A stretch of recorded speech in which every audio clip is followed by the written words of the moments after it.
Merhaba arkadaşlar, kanalımı yeni kurdum. Şimdi uçak yapımını öğreteceğim. İlk önce bunu yapalım sanırım. Bir de böyle bıçağımız var.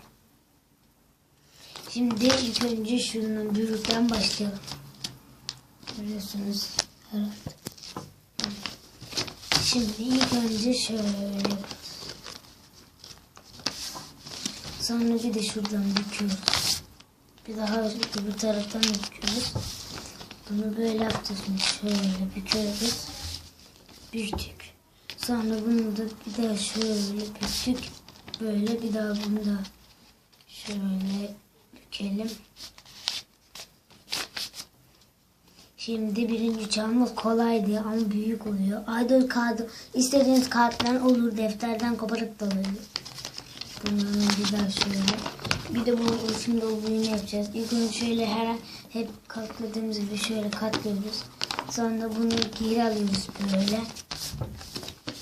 Sonra bir daha şöyle yapıyoruz. Hep yaptığımız gibi. Sonra bir de böyle çeviriyoruz.